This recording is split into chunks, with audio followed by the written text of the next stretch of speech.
Hello and welcome, ladies and gentlemen, to a new episode of Africa Today, where we get you the latest news and events taking place on the African scene.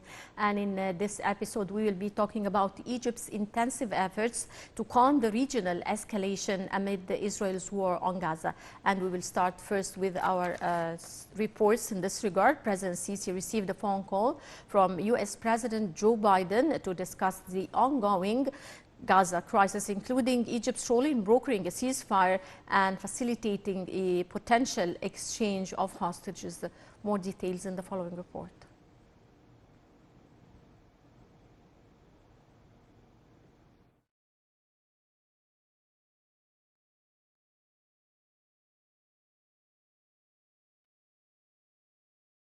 President Abdel Fattah el-Sisi discussed the latest developments in ongoing negotiations and Egyptian efforts to reach a ceasefire in the Gaza war with U.S. President Joe Biden.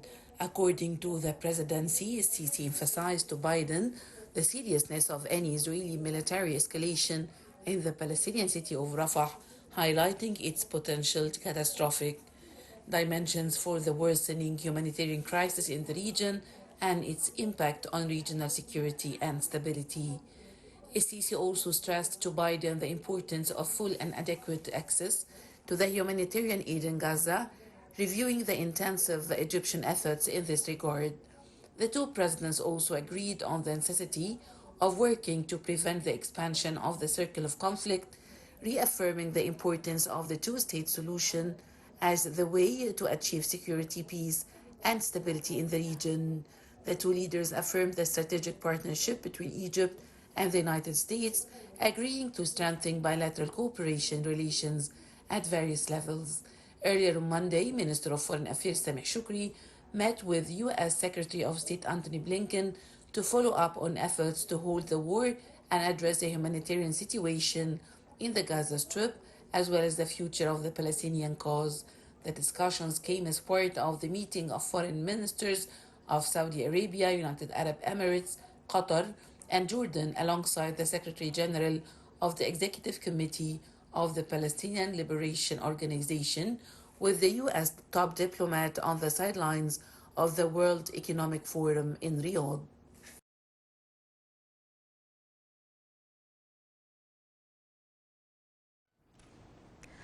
Welcome back, and dear viewers, moving on. We're delighted to be joined over the phone by Ambassador Medhat Meligi to shed more light on the current status in Gaza and the escalation in the Strip. Good afternoon, sir. Good afternoon to you. Sir, President Sisi received a phone call from U.S. President Joe Biden to discuss the ongoing Gaza crisis. How might the discussion between President Sisi and President Biden influence broader diplomatic efforts to resolve the Gaza crisis? Well, I think that the Egyptian efforts ever since this genocide has started on the 7th of October until today are quite clear. The idea of the phone call of today, I think the most important thing is President Biden want to see firsthand and want to understand from President Sisi what are the results of the current negotiations that Egypt is leading with the Palestinian resistance movements, especially Hamas, and whether we will reach an agreement or not in due date. Because Egypt is the only country that is leading the negotiations right now and mediating between Israel and Hamas, and actually exerting pressure on both sides to show more flexibility in order to reach an understanding. It's very important to spare the Palestinian life, and this has been the Egyptian target ever since the beginning, is to spare the Palestinian lives. We've seen that we lost over 34,000 martyrs so far. Most of them are civilians, mainly women and children and elderly people. And Egypt has been concerned for this from the beginning. That's why it was the country that was leading the humanitarian aid efforts and leading all the negotiations between the Israeli side on one hand and the Palestinian resistance movement. It was quite important that Egypt continue its efforts, and we hope that although this might be the last chance for both parties to realize the importance of resuming the truce that was once held in order to spare the life of the hostages and the Palestinian lives that are being lost by the hour.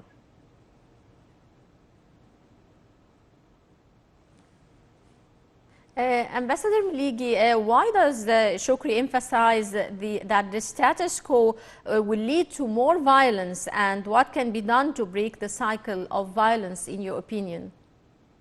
Well, actually, the status quo cannot hold the IDF from resuming the operations that it wants to carry out on Rafah enclave. And if this is the situation, we can lose a lot of lives. We are talking about over 1.5 million Palestinians cornered in one side of, which is the extreme south of Rafah, of Gaza, I'm sorry. And this could lead to a bloodshed, and more than what we've seen so far. And that's why Egypt is exerting its utmost effort in order to reach an agreement between the two sides in due time before everything is lost. Because if Israel will start its operation in Rafah, it cannot be contained as they might think. It will have bloody results, and we will all be paying the price for the life that would be lost. So Egypt is doing, as we've seen the last few days, Egypt is conducting a lot of contacts with so many world leaders, whether by phone or by visits. President Sisi has received several leaders, including countries who are visiting Egypt for the first time. But he is doing all this in order to explain the importance of reaching the agreement that we are looking for. It is crucial that our effort will result in a positive way, so that we can spare the Palestinian life. And this is the most important thing right now that Egypt is focused on. Sir, what legal and humanitarian responsibilities does the international community have concerning the Palestinian territories? Well, of course, we have already the UNRWA. I mean, you are talking about the organizations that can help with the humanitarian aid, right? If I understood your question correctly.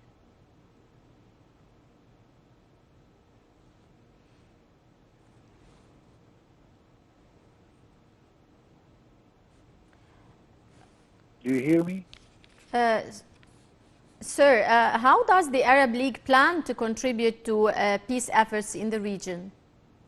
Well, actually, the Arab League has been more and more involved, and this was due to the Egyptian request for the Arab leaders to contribute. We've seen recently the Prince of Kuwait was coming on his first visit to Egypt, and I am sure that President Sisi spoke to him about the importance of contributing the country like Kuwait.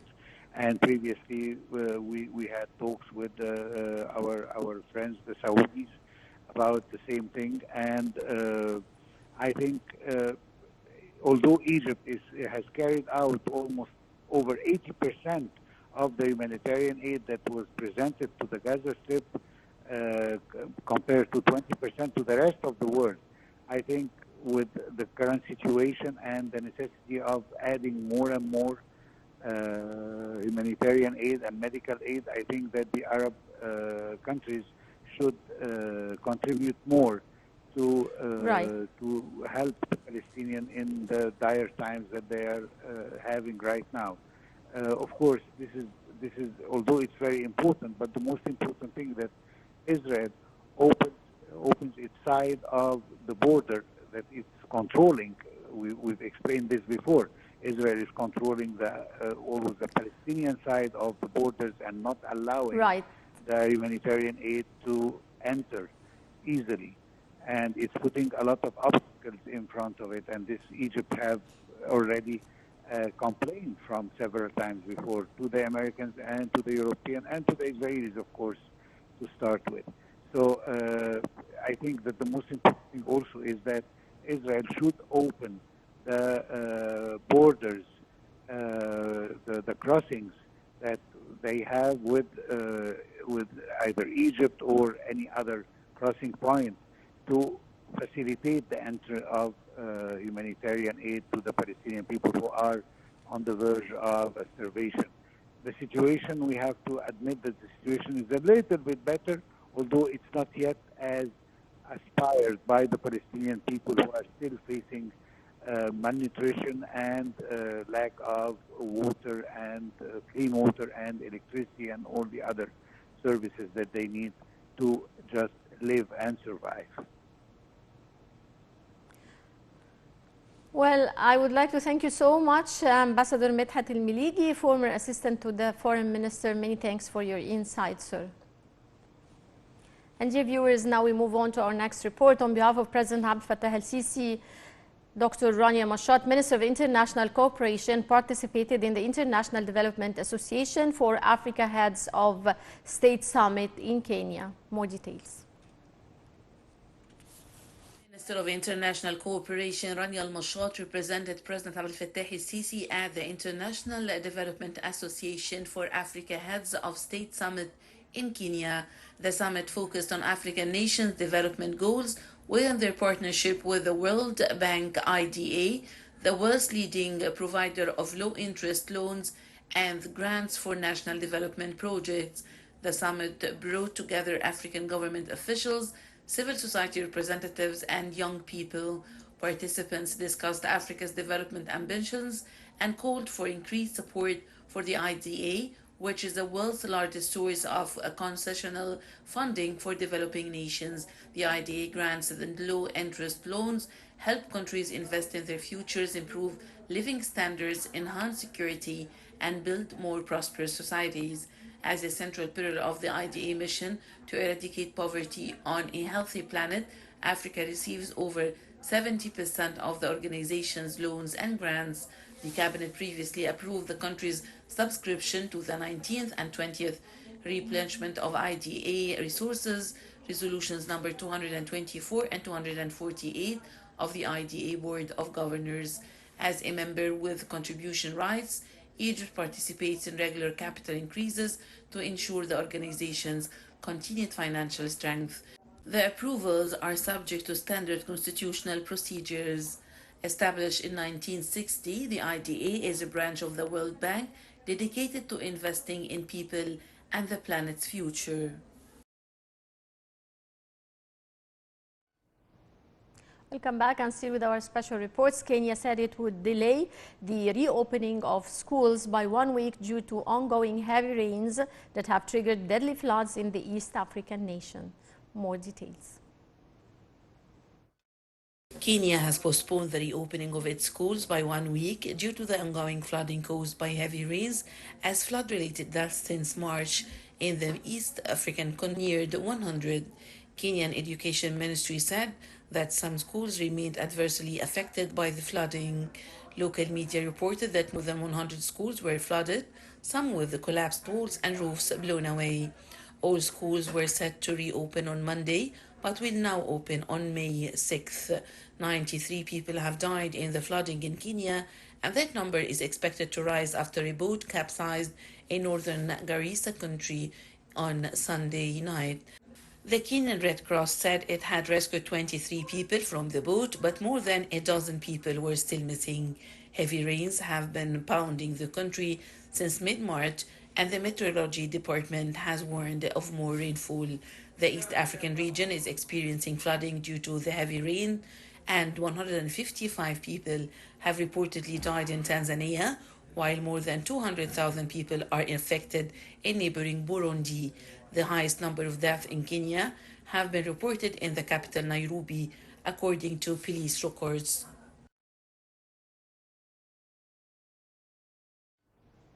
Ladies and gentlemen, that wraps up this edition of Africa Today. Many thanks for watching and stay tuned for more coming up here on Nile TV International.